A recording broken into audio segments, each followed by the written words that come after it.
MP Raghuramakrishnaraju గారు లైవ్లో ఉన్నారు, వారితోనే మాట్లాడదాం. రఘురామరాజు గారు నమస్కారం అండి. గుడ్ ఈవినింగ్ అండి వికే గారు.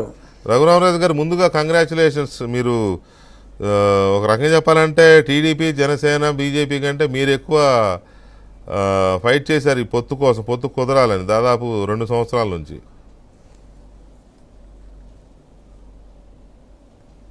అవునండి, 2 సంవత్సరాల నుంచి కూడా మనం చాలాసార్లు మాట్లాడుకున్నప్పుడు కూడా ఈ పొత్తు ఖచ్చితంగా ఉంటుంది అని ఎవరో ఊహించకముందే.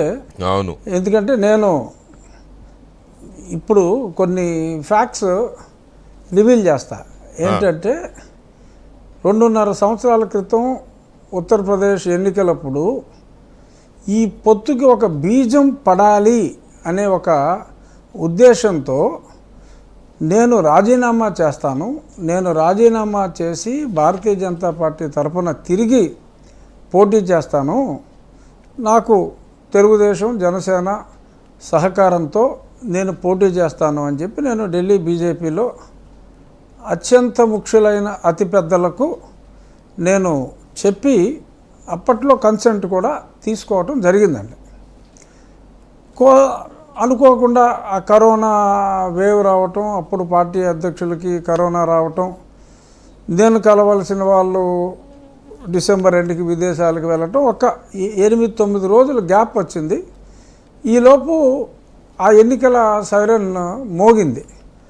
అందుకని చెప్పి నేను అది అప్పుడు ఎన్నిక ఆగి అది నేను ఆ టైం సరిపోక ఆ బ్రేక్ పడతాం అలా కొనసాగింది. అప్పటి నుంచి కూడా నేను ఎలాగైనా సరే, అంటే అప్పుడు నాకు తెలుసు జగన్మోహన్ రెడ్డి ఇంటికి కూడా పీక్కోలేడు, నన్ను ఎలాగో డిస్క్వాలిఫై చేయలేడని, దట్ ఈస్ వెరీ క్లియర్. అయినప్పటికీ రేపు భవిష్యత్తులో ఒక మంచి కలయికకి పునాదిగా నేను బలైపోవటానికి కూడా సిద్ధమై, ఎందుకంటే జగన్మోహన్ రెడ్డి అన్నాడు ఎందుకు పనికిమాలినాడు, పరమ రాక్షసుడు అని చెప్పి తెలుసు, ఎన్ని అఘాయిత్యాలు చేస్తాడు, ముఖ్యమంత్రిగా ఉన్నాడు అని ఉన్నప్పటికీ కూడా నేను ఎట్టి పరిస్థితుల్లోనూ నెగ్గగలను అన్న ఆత్మవిశ్వాసంతో రిజిగ్నేషన్కి సిద్ధపడి అందరి అనుమతి తీసుకుని, ఆ తర్వాత జగన్మోహన్ రెడ్డికి కూడా దీని గురించి తెలవటం, నేను ఈ రకంగా సిద్ధపడ్డానని, ఎవరికలు ఉంటారు కదా వాళ్ళకి కూడా ఇక్కడి నుంచి వేగుల ద్వారా తెలుసుకుని, ఆ తర్వాత వచ్చిన బెంగాల్ బై ఎలక్షన్ టైంకి వెళ్దాము అనుకున్నప్పుడు ఇతనేదో బాబు అని బతిమాలుకుని మొత్తం మీద ఇంకా తర్వాత ఆగిపోయింది.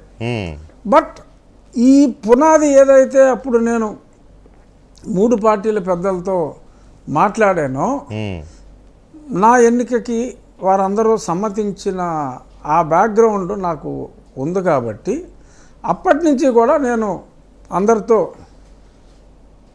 In a way I'm in touch. ఈ రాక్షసుని తుదముట్టించాలి అంటే మీరు కలవాలి సార్, ఇక్కడ అన్యాయం జరుగుతుంది అని చెప్పి అదే ఉద్దేశంలో నేనున్నా. సరే, నేను ఎంత ప్రయత్నించినా